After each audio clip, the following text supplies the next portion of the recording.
다음은 4과목 기계정비 일반입니다. 61번입니다. 다음 중 축에 고정된 기어 커플링 풀리 등을 분해하려고 할 때 가장 적절한 방법.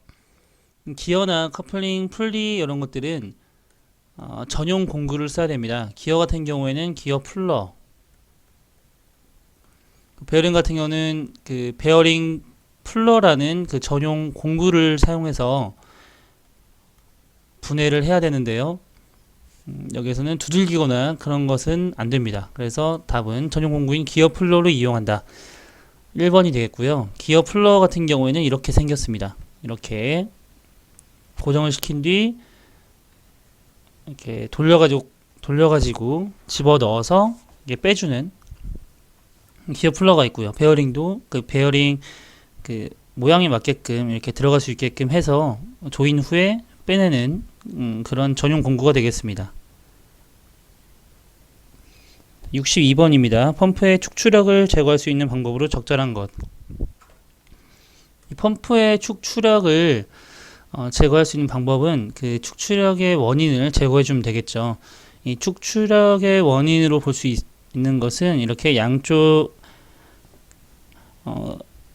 흡입량이 있는데 이쪽의 흡입량과 이쪽의 흡입량이 같지 않을 때 이제 생길 수 있는데요. 그래서 양쪽의 흡입량을 같게 해주면 되겠죠. 같게 해주려면 단 흡입 펌프보다는 이 양인 흡입 펌프를 이제 사용함으로써 양쪽의 흡입량을 맞춰주는 것이 좋습니다. 이 추력이라고 하는 것은 물체의 운동 방향으로 밀어붙이는 힘을 추력이라고 하는데요. 흡입량에 따라서 이 추력이 이제 발생될 수가 있습니다. 그래서 여기서는 양흡입 펌프, 양쪽의 흡입량을 같게 해서 축출력을 제거할 수 있는 방법 4번이 되겠습니다. 63번입니다. 압축기 설치 장소를 적절하지 않은 것. 습기가 적어야겠죠. 집안이 견고해야 되고요. 유해물질이 적어야겠죠. 우수나 연풍, 일광이 있는 곳 이런 것은 피해야 됩니다. 답은 4번이 되겠습니다. 64번입니다. 통풍기의 압력 범위. 통풍기라고 하는 것은 팬으로 볼 수 있죠. 그러면 이 발생 장치에 의한 분류로 이 팬과 송풍기 공기 압축기를 나눌 수가 있는데 분류를 할 수가 있는데요. 팬 즉 통풍기는 0.1kg 중/per 제곱센티미터 미만이어야 됩니다. 즉 10kPa 미만이어야 되는데 여기서는 kg 중/per 제곱센티미터 단위로 나와 있으므로 0.1이겠네요. 0.1 이하. 이것이 자 팬의 기준이 되겠고요. 송풍기는 0.1에서 1. 공기압축기는 1kg 중/per 제곱센티미터 이상입니다. 이 내용도 굉장히 발생장치에 의한 분류 굉장히 중요하니까 꼭 알아두시기 바랍니다. 65번입니다. 밸브의 무게와 양면에 작용하는 압력차로 작용하여 유체 역류하는 것을 방지하는 밸브. 역류 방지하는 것은 체크 밸브죠. 체크 밸브. 이쪽으로는 자유흐름으로 가게끔 만들고 반대쪽으로는 흐르지 못하게끔 하는 것, 체크 밸브가 되겠습니다. 강압 밸브라고 하는 것은 주회로의 압력을 낮춰서 흐르게끔 하려고 할 때 사용하는 밸브가 되겠고요. 게이트 밸브는 수직으로 차단하는 밸브죠. 다이어프램은 격판입니다. 격판 밸브. 격판에 가해진 공기압과 밸브 축의 변이는 비례하니까 공기압의 신호를 받아서 밸브의 궤도를 조작하는 밸브로 공기가 나눠져 있어서 이쪽과 이쪽이 나눠져 있어서 깔끔하게 사용할 수 있다는 장점이 있습니다. 답은 2번이 되겠습니다. 66번입니다. 소형 원심 펌프에서 전 양정이 몇 미터 이상일 때 체크 밸브를 설치하는가 이것은 외워두셔야 되는데요. 전 양정 100m 이상의 고양정일 때 역류 방지 밸브가 사용됩니다. 이 역류 방지 밸브라는 것이 즉 체크 밸브죠.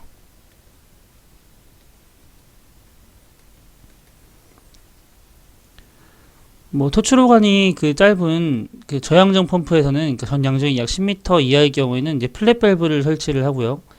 소형 원심 펌프의 경우에는 체크 밸브나 이제 풋 밸브를 설치를 합니다. 체크 밸브를 설치하는 것은 중형이나 대형 원심 펌프죠. 100m 이하의 이하가 아니라 이상이네요. 이상 100m 이상인 그 펌프에 설치를 합니다. 그래서 답은 우선 100m가 되겠는데요. 여기서는 소형 원심 펌프라고 있습니다. 예, 소형 원심 펌프에서 그 전 양정이 자 100을 기준으로 해서 100일 이상일 때는 체크밸브를 사용한다는 거죠. 답은 4번이 되고요. 67번입니다. 너트의 풀림 방지용으로 사용되는 와셔로 적절하지 않은 것. 여기에서는 그 보통 와셔들이 그 너트의 풀림 방지하는 데 사용이 되는데 가장 대표적으로 쓰이는 것이 평와셔와 그 스프링 와셔, 그 다음에 이부치 와셔가 있습니다. 이부치 와셔는 이제 기어에 2가 그 붙어 있는 거라고 생각하시면 되는데요. 이 중에서 사각 와셔 같은 경우에는 평와셔 같은 경우에는 그 너트 풀림 방지로도 사용이 되지만 그 결합부에 구멍이 크거나 그 너트의 자리면이 고르지 못할 때 이렇게 맞춰주는 역할로 쓰이기도 합니다. 평와셔는 이렇게 생긴 것이 이게 평와셔가 됐고요.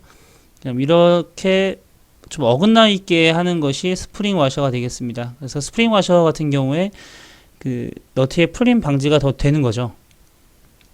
그리고 이부치 와셔 같은 경우 치형이 있기 때문에 더 스프링 와셔보다 더 풀림 방지가 더 잘 될 수 있다는 거고요. 그래서 이 평와셔와 사각 와셔는 이제 비슷한 역할을 하는데 그 자리면의 재료가 너무 연해서 볼트 체격 압력에 견딜 수 없어 사용하는 것이 사각 와셔가 되겠습니다. 평와셔는 사각 와셔와 비슷한 역할을 한다고 보시면 되겠습니다. 답은 1번이 되겠습니다. 자, 68번입니다. 두 축의 중심선이 일치하지 않거나 토크의 변동으로 충격 하중이 발생하거나 진동이 많은 곳에 주로 사용하는 축이음. 축이음은 뭐 커플링과 클러치로 나눌 수가 있는데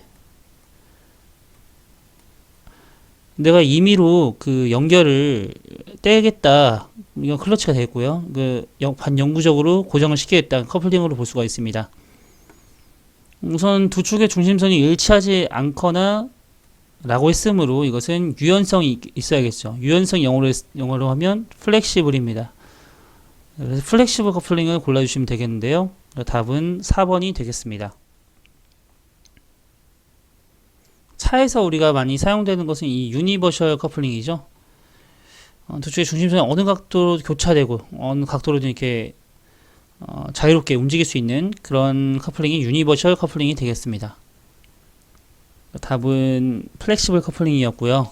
69번입니다. 베어링을 축 방향으로 이동을 방지하기 위해 스냅링을 보스나 축에 장착하는데 이를 조립하거나 분해할 때 쓰이는 공구로 적절한 것. 자, 우선 스톰링 그 플라이어라는 것이 있는데 여기 보시면 축 또는 하우징 등에 설치된 스냅링 이런 것을 꽂아야 됩니다. 이렇게 해서 스냅링을 이 공구에 이렇게 뾰족한 부분 있죠? 이것을 꽂습니다. 꽂아서 확장하거나 아니면 빼내는 그런 역할을 할 때 사용하는 것이 되겠습니다. 그래서 이 스냅링 확장을 축소하려면 이렇게 꽂을 수 있는 부분이 있어야 되는 거죠. 그래서 이 스냅링 플라이어가 답이 되겠습니다. 다른 말로는 스톰링 플라이어죠. 답은 2번이 되겠고요. 롱노즈 플라이어 뭐 이렇게 생겼죠. 롱노즈 이렇게 노즈가 길다. 이렇게 길어서 직선과 곡선형이 있고 좀 물체를 그 짚거나 할 때 사용이 되는데 좀 좁은 장소에서 사용할 때 사용이 됩니다. 오토노즈 플라이어 같은 경우에는 뭐 이빨 파이프 렌치처럼 파에서 둥근 것을 올리기 편리한 그런 플라이어 되겠고요.